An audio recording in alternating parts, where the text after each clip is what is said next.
इस वीडियो में हम माई भारत पोर्टल में school, college, university, ITI, polytechnic का आप कैसे नॉलेज इंस्टीट्यूशन के तौर पे आप रजिस्टर कर सकते हैं, उसके बारे में हम देखेंगे। आप अपने गूगल में माई भारत पोर्टल सर्च कर लीजिएगा।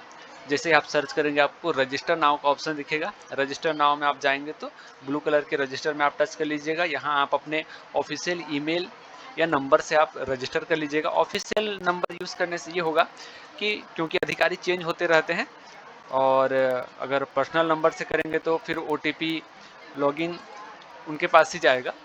अगर आप पासवर्ड बना लेते हैं तो हालांकि ये समस्या नहीं होगा।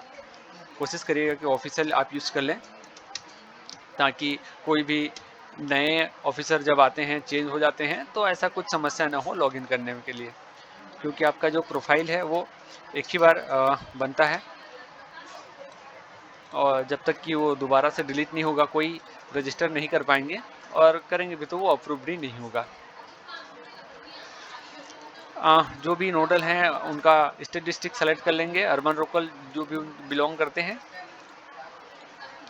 ये जो यूथ टाइप है ये स्टूडेंट के लिए होता है। जैसे स्टूडेंट कोई छात्र एनएसएस के होते हैं, कोई एनसीसी के होते हैं, तो उनके अकॉर्डिंगली वो चूज़ करते हैं। आप यहाँ पे अदर भी कर सकते हैं और एनएसएस भी कर सकते हैं, कोई समस्या नहीं है।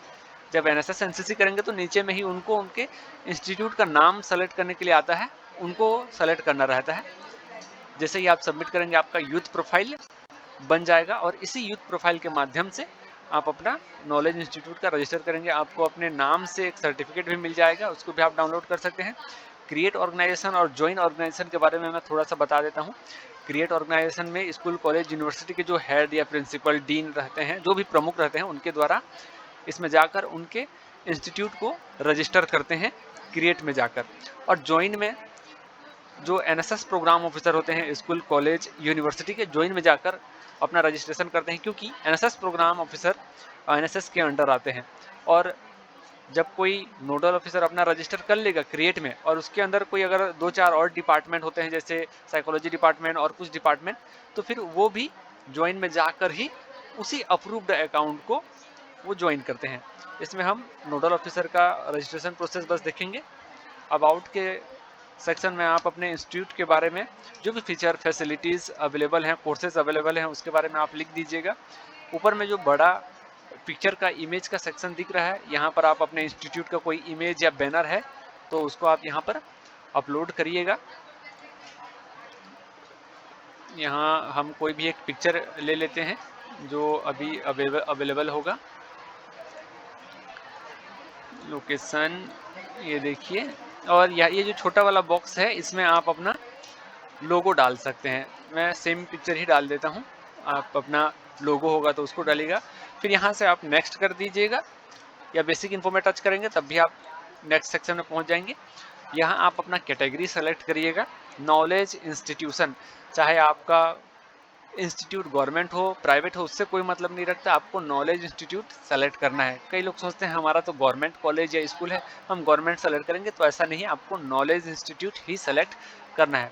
फिर जिस स्टेट में आपका कॉलेज, स्कूल है, उसको आप सेलेक्ट करिएगा। डिस्ट्रिक्ट उसके अकॉर्डिंगली आप सेलेक्ट कर लीजिएगा। इंस्टीट्यूट, ये देखिए ऑप्शन आ गया, यहाँ पे आपका कॉलेज है तो कॉलेज, स्कूल है तो स्कूल। मैं यहाँ पे कॉलेज का बता देता हूँ। इंस्टीट्यूट, सब कैटेगरी, अफिलेटेड, ऑटोनोमस, जो भी है ऑप्शन आ जाएंगे, आप डाल लीजिएगा अपने अकॉर्डिंग, टेक्निकल, नॉन टेक्निकल जो भी है। अगर आपके पास ऐसे कोड है तो ऐसे कोड डाल के भी सर्च कर सकते हैं। मैं लिस्ट में जाता हूँ, आप लिस्ट में चेक कर लीजिएगा। अगर इस इंस्टीट्यूट लिस्ट में आपका कॉलेज का नाम नहीं आता है तो ये जो ऊपर में दिए गए नंबर में आप कॉल कर सकते हैं, 180021222729। इसमें कॉल करके आप अपना इंस्टीट्यूट को ऐड करा सकते हैं। मैं टेस्ट पर्पज़ के लिए, ये देखिए जैसे ही मैंने यहाँ पर अपना इंस्टीट्यूट, अपना नहीं मतलब एक इंस्टीट्यूट का नाम सेलेक्ट किया, यहाँ पर ऐसे आईडी का आ गया, तो इस ऐसे आईडी आप कंफर्म कर लीजिएगा कि आपका है या नहीं। यहाँ नोडल का डेजिग्नेशन आप डाल दीजिएगा, जो भी आपके होंगे, प्रिंसिपल, जो भी डेजिग्नेशन होगा। अगर आपके इंस्टीट्यूट में एनएसएस है तो आप यस करिएगा, नहीं है तो नो करिएगा, कोई समस्या नहीं है। स्पेशलाइजेशन में इसको सेलेक्ट आल कर लीजिएगा। उसके बाद फाउंडेड बाय, आपका जो भी है स्टेट, सेंट्रल, आपका इंस्टीट्यूट जिससे संबंधित होगा, आपका इंस्टीट्यूट का एड्रेस जहाँ पर आपका इंस्टीट्यूट है मैं इसको कॉपी पेस्ट ही कर देता हूँ। स्टेट, जिस स्टेट में आपका कॉलेज है, जहाँ पे लोकेटेड है। अर्बन लोकल आप उसके अकॉर्डिंग सेलेक्ट कर लीजिएगा, लोकल बॉडी, सब चीज़ आ जाएगा। मैं इसको नहीं फिल कर रहा हूँ, आप फिल कर लीजिएगा, जो मैंडेटरी है बस उसी को मैं फिल कर रहा हूँ। उसके बाद would you like to add nominee, अगर आप किसी को नॉमिनी रखना चाहते हैं तो रख लीजिएगा, कोई समस्या नहीं है। आई एम वाइस चांसलर, उसके डिटेल्स अगर आप नहीं है किसी और को रखना चाहते हैं डाल दीजिएगा। मैं बस इसी को कर दे रहा हूँ ताकि रजिस्ट्रेशन का जो प्रोसेस है वो लंबा ना हो। ये अपलोड ऑथराइज्ड सिग्नेचरी जो डॉक्यूमेंट्स है, इसमें आपको एक डॉक्यूमेंट्स लिखना होता है, एक डॉक्यूमेंट्स सबमिट करना रहता है, आपका लेटर हेड, जिसमें आप लिखेंगे कि हम हमारा जो ये इंस्टीट्यूट का नाम हम माय भारत पोर्टल में रजिस्टर कर रहे हैं, ये हमारे नोडल ऑफिसर हैं, हमारा रजिस्टर जो भी, अगर कॉलेज है तो ICID डालिएगा, स्कूल है तो UDICE डालिएगा। इसी प्रकार से अपना रजिस्टर्ड ID या नंबर वहाँ पर मेंशन करिएगा, स्टेट, डिस्ट्रिक्ट, जिससे कि वेरीफाई कर सकें आपका इंस्टीट्यूट को अप्रूव करने वाले। फिर आप उस यहाँ सिर्फ PDF ही एक्सेप्टेबल रहता है। PDF के अतिरिक्त अगर कुछ दूसरा अपलोड करने जाएंगे तो वो नहीं होगा। और देखिए 2 MB से कम होना चाहिए बोल रहा है, तो 2 MB से जो कम होगा उसको आप यहाँ पर सेलेक्ट कर लीजिएगा। मैं इसको डाल दे रहा हूँ, ये 2 MB से कम ही होगा जी। उसके बाद सारा डिटेल्स आप चेक कर लीजिएगा और प्रीव्यू कर दीजिएगा। टेस्ट टू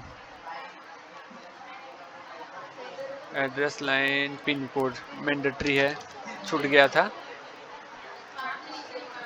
फिर उसके बाद जो रजिस्ट्रेशन प्रोसेस आप कर रहे हैं एज ए PDF के तौर पे यहाँ आएगा, इसको आप डाउनलोड करके सेव करके रख सकते हैं। ये देखिए यहाँ जैसे ही आप डाउनलोड करेंगे वो डाउनलोड हो जाएगा, आप डाउनलोड कर लीजिएगा। और यहाँ पर भी आपको लगता है कुछ एडिट करना है तो यहाँ से भी आप बैक जाके एडिट कर सकते हैं, लेकिन एक बार सबमिट कर देने के बाद किसी भी प्रकार का एडिट नहीं होगा। और सबमिट करने के बाद आपका जो अकाउंट है वो पेंडिंग में दिखेगा और ये अप्रूवल के लिए जाएगा आपके एरिया के जो भी रीजनल डायरेक्टर हैं, NSS के रीजनल डायरेक्टर, उनके द्वारा ये अप्रूव्ड किया जाएगा। आप उनको कॉन्टैक्ट करके अप्रूवल के लिए भी बोल सकते हैं। उनके द्वारा जब अप्रूव्ड कर दिया जाएगा तो आप अपने प्रोफाइल के माध्यम से सारा एक्टिविटीज़ और इवेंट आप पब्लिश कर सकते हैं। आप अपने स्टूडेंट यूथ को वहाँ से अप्रूव कर सकते हैं, कितने लोग आपके इंस्टीट्यूट के अंदर रजिस्टर्ड हैं, वो सारा चीज़ भी आप देख सकते हैं। Thank you.